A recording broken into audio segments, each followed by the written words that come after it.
says, when I laid the foundation of the earth.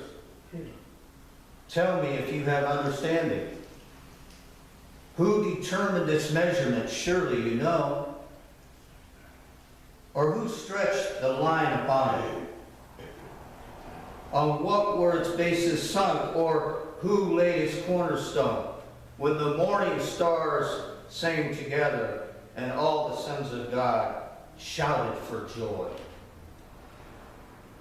You see, what was being challenged right here in this statement of Job's higher power was, who do you think you are, bringing your ego in here and thinking that you're good and that you're better than everyone else?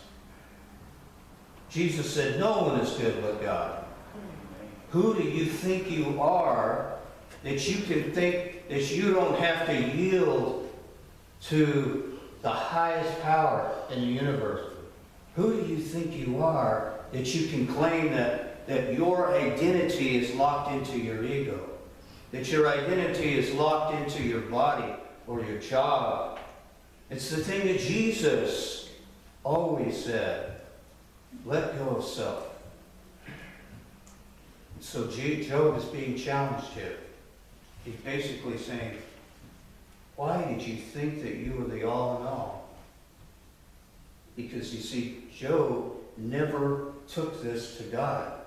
He just stood by silently like a martyr and took it all. And he never once went to God and said, tell me the reason. Give me understanding. Give me life. You see, he didn't give that respect to his higher power.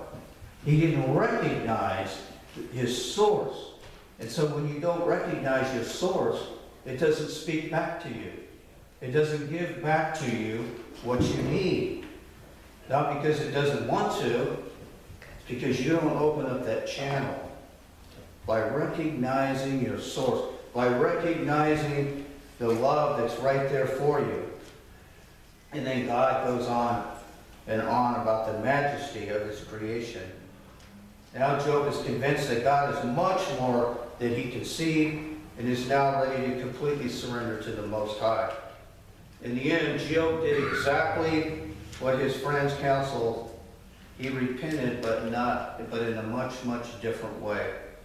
His repentance was a transformation, a different way of seeing who he was. Through and through, Job was truly a different person. Job was self-righteous in his own mind, but was missing the depth of the ownership of his intention. We can appear to be righteous on the exterior, but have doubts and fears in the interior consciousness. How many people do you know like that? Say, I am spiritual, I've got this degree, I've got this, and this, and I know the Bible in and out. What are they missing? A whole different world, right? Whole other world. Because being a follower of Christ is not about being a biblical encyclopedia. It's not about having head knowledge. It's about sacrificing self and those things within us that are a barrier to the transformation that is calling within each one of us. It's calling us, saying, let down your guards, let down your barriers. Let me live inside of you. Let me express who I am. The beauty of the Christ is waiting to express. It is inviting you to bring itself, to allow it to come into your life. Which means opening up your heart in trust. Trust is a big thing with surrender. Because when I surrender, I have to trust that what I'm surrendering to is for my highest and best good. If I say that I trust God, and I trust in goodness in my life, that's a good start. But are we willing to go there? Are we willing to say to take that step to actually do that?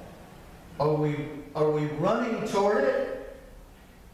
Because if we fully realize what it means to trust in the goodness of life, we would be running toward it. Instead of gingerly maybe saying, oh, well, maybe. I know this stuff's good for me, but I don't know if I really want to go there. I just want to maybe just put my toe in the water, but not actually dive into it yet.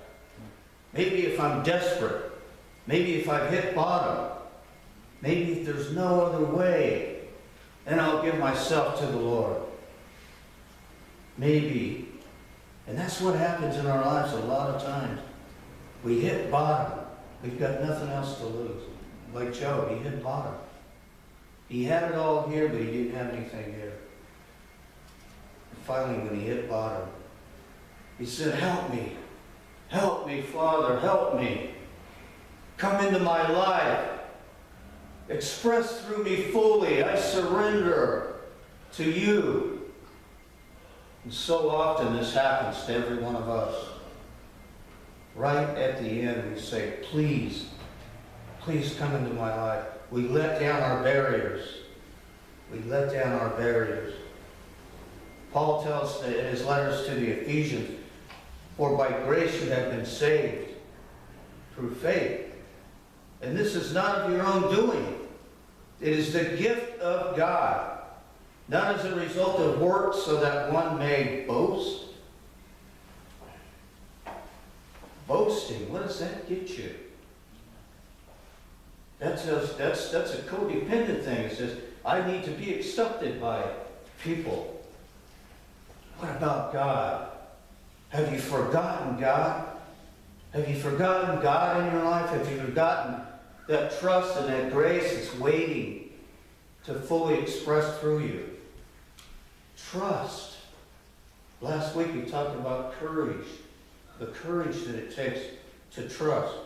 The courage that it takes to let go and to give up those things. Jesus said, take up your cross. The cross of sacrifice.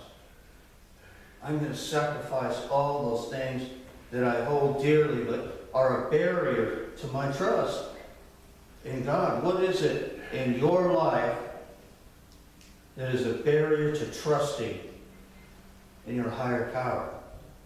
What is it that's in your way? A lot of times people don't even know that they have barriers. A lot of times they don't even know that the little things that they're doing in life are because they're just too afraid to let go. Here's a little hint about how that works in your life. If you cannot trust God in the little things in life, you cannot trust God in the big things in life. You may do that when you hit rock bottom, but you don't want to go there.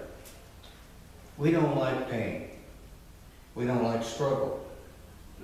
So day to day, thought by thought, event by event, we let go. We let God express through us. We let go and we let God express through us. Find out what it is that you're doing in your life. Maybe it's something as simple as maybe whenever I feel afraid, I just start eating ice cream. We have 1,000,001 things in our life that we do when we're afraid to hide from trusting in God. Just like the 3rd chapter of Genesis, the story of when Adam and Eve failed to trust in God and all the events that follow. What is it in your life that you are not surrendering? What is it in your life that you need to let go of and let God? What is it in your life that you're not seeing as a barrier? What do you need to surrender to self? Amongst those things are anger and resentment, strong-headedness, pride, jealousy, greed, feelings of superiority, want, fear, narcissism, the cross of surrender. The cross of surrender is where every one of those things need to be. If anyone would come after me, said the Master Teacher, take up his cross daily and follow me. Deny himself, Jesus says. Humility. Humility. Humility takes trust. Because what you're doing is you're saying no to your ego, your false sense of self. You're saying yes to your higher identity as the Christ. You're saying no to all of those things that says, I am a separate being, and that I am not part of God. That God is somebody that I beg for when I need help.